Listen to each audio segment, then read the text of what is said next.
Assalamualaikum, bertemu kembali bersama channel kita bosku. Kali ini kita coba reaction mengenai akhirnya Bapak Prabowo angkat bicara terhadap isu-isu sekarang ini.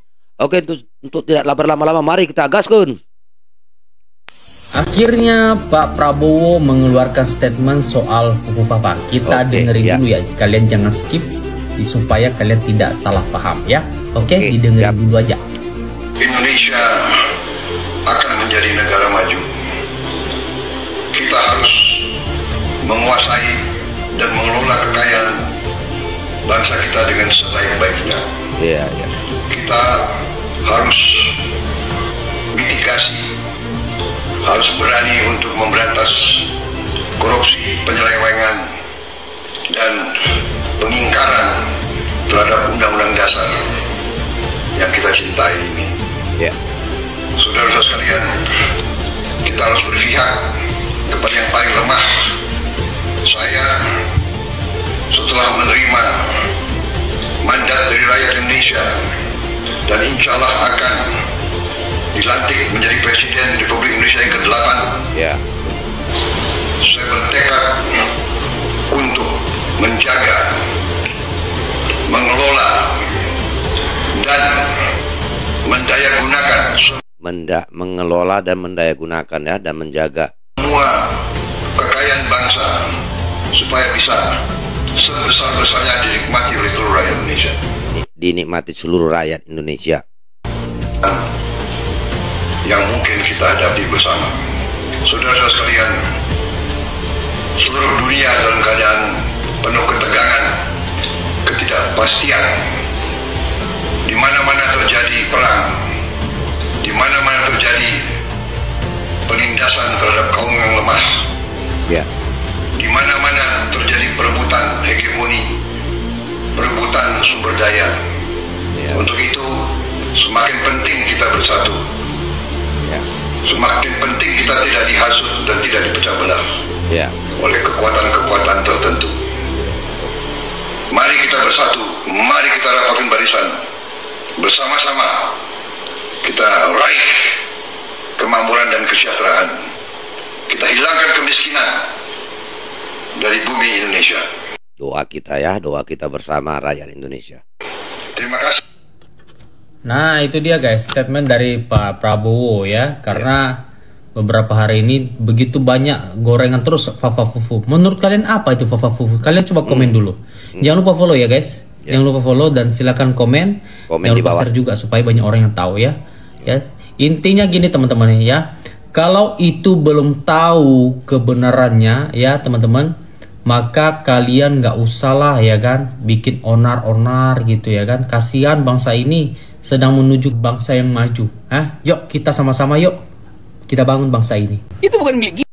Tapi kalau itu beneran gimana pula ya bang? Ini perkataan dari Bang Rocky nih ya. Gibran. Betul bang, akun Fufa itu bukan milik Gibran. Milik netizen sekarang. Netizen yang kuasai akhirnya kan akun itu kan. Kalau milik Gibran kendaliin enggak lebih itu kan yang dikendaliin oleh netizen kok. Jadi memang bukan milik Gibran, dia nggak bisa kendaliin kan. Jadi akhirnya kita tahu bahwa ya apalagi yang mau dibela oleh kekuasaan kalau netizen itu udah punya partai politik sendiri itu. Namanya Partai Fufu Fafa. Partai Fufu Fafa enggak tuh? Bulan isunya tuh naik terus, isu itu tuh dikendalikan oleh siapa? Oleh netizen lewat siapa? Lewat Bjorka kali, ketua umum partai. Prabowo Subianto ternyata mengetahui soal viralnya Fufu Fafa. Ketua Umum Mari kita dengarkan bosku. Gerindra sekaligus Presiden RI terpilih tersebut juga tahu apa saja yang dilontarkan oleh Fufu Fafa melalui Kaskus tentang dirinya. Usut punya usut, Prabowo sempat naik pitam saat tahu tulisan-tulisan Fufu Fafa. Sebab akun itu banyak menyerang personal Prabowo seperti tentang pernikahannya, bahkan hingga pilihan karir sang anak yang kini menekuni profesi sebagai desainer. Kondisi itu juga makin panas lantaran akun tersebut disinyalir dikelola oleh Gibran Rakabuming Raka yang merupakan wakil presidennya. Abdul Kohar, jurnalis senior media Indonesia, mengungkapkan soal sikap Prabowo. Saya mendengar ada beberapa sumber yang mengatakan bahwa Prabowo kecewa setelah mengetahui ini, dan Prabowo sempat marah atas temuan-temuan ini. Prabowo diberikan nasihat bahwa ini boleh jadi upaya untuk mengembalikan Republik ke fase-fase 10 tahun yang lalu. seperti politik adu domba ya. Tapi kalau itu betul memang agak terlambat juga kalau nggak diproses hukum, itu yang jadi masalah ini sekarang. Kalau memang itu politik adu domba ya segera diusut juga. Fufu Fafa ini dituduhkan adalah Gibran. Padahal mungkin hampir semua orang di Republik ini sudah nggak peduli siapa itu Fufu Fafa sebenarnya. Kalau sekarang ini jadi heboh bang, makin banyak makan jadi penasaran masyarakat. Karena apa? Soalnya ada pembiaran. Tapi dituduhkan dengan harapan pecah kongsi Gibran dengan Pak Prabowo. Pak Prabowo itu nggak bisa dipengaruhi dengan cara kayak gitu. Kan kalau mau jujur, entah apa-apa juga statement saya terhadap Pak Prabowo tahun 2014-2019. Mungkin nggak ada apa-apanya itu statementnya Fufu Fafa bang. Dan Pak Prabowo mungkin nggak mau tahu siapa itu Fufu Fafa bang, karena nggak penting. Karena ini yang mengeluarkan Fufu Fafa ini bakal calon wakil presiden dia diduga ya. Fafa, akun siapa. Tapi saya yang mungkin juga tahun 2014, 2019 dalam suasana pertarungan kayak gitu, bicaranya juga macam-macam, mungkin lebih kasar. Tapi kemudian disambut dengan sangat baik oleh Pak Prabowo. Kasar sama menghina itu beda bang. Mereka salah mengukur kebesaran jiwa kenegarawanannya Pak Prabowo. Mereka salah mengukur levelnya Pak Prabowo. Kalau berharap ini bisa memantik sesuatu dari Pak Prabowo sehingga terjadi kecurigaan, sakwasangka dan segala macam, menurut saya itu kesalahan besar. Dan berusaha untuk memisahkan Pak Jokowi dengan Pak Prabowo dengan cara seperti ini, menurut saya kesalahan besar. Dan kesalahan besar yang paling fatal menurut saya adalah mereka seolah-olah bicara pendirian moral menghakimi akun Fufu Fafa. Karena kan yang ngomongin ini netizen itu lebih dari satu bang, bukan perseorangan itu. Orang-orang yang menghakimi ini bang, kesehariannya sampai hari ini di media sosial nggak lebih baik daripada Fufu Fafa, nggak lebih bersih, nggak lebih baik kata-katanya, bahkan mungkin lebih jorok, lebih buruk kata-katanya dibandingkan akun Fufu Fafa. Ada rumor juga akun Fufu Fafa. Ini kita dengarkan dari Bang Rocky nih. Kalau yang tadi kesannya masih kurang lebih banyak mengambil informasi mengenai apa itu Fufu Fafa dan hebohnya itu yang terjadi di booming di medsos ini. Oke, kita dengarkan dari Bang Rocky. Gaskun. Pak ini diviralkan buat upaya Gibran bakal dilantik. Abang itu terlalu ekstrim pendapat itu gimana bang? Supaya bakal tidak dilantik. Iya. Ya memang tidak boleh dilantik kan. Wah, jadi tidak boleh dilantik jadi Gibran. Buset. Lo kan, sebagai wapres. Kenapa? Sebagai wapres. Ya iya, kan dalam hukum ada ya itu kan masa lalu. Lo justru itu namanya novum. Ya novum, barang bukti baru itu. Yang seandainya diketahui dari awal, maka tidak mungkin dia dicalonkan kan. Kan seandainya Fufu Fafa ini dibocorkan pada waktu Mahkamah Konstitusi misalnya, ya pasti Jokowi nggak mau ambil resiko. Udah jangan kamu jadi, dan bahaya nanti. Jadi berpikir harus begitu. Seandainya diketahui dari awal, di dalam hukum ada pengertian itu. Jadi artinya ada yang diselundupkan, ditutupi itu. Nah, sekarang terbuka. Kan mestinya Gibran pada waktu itu di watch tuh. Oh ini akunnya Gibran gini. Maka Gibran sendiri tahu, wah bahaya nih. Jadi jangan deh, gua nggak mau maju kan. Karena dia tahu impact ethically impact dari akun itu kan. Mungkin Gibran nggak sampai ke situ pemikirannya Bang Rocky. Dia terlalu gampang sekali menilai ini. Dia nggak tahu efek samping terhadap postingan lama itu ternyata mempengaruhi dia di masa mendatang gitu.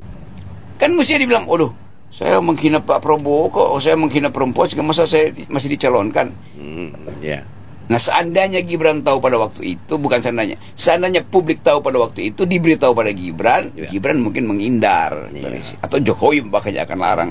Tapi kan udah terjadi, maka mesti diasumsikan bahwa tidak pantas seseorang itu di dalam kapasitas seperti Gibran itu memimpin Republik. Udah, ya soal di impeach segala macam kan dianggap bahwa ya impeach setelah dia dilantik itu.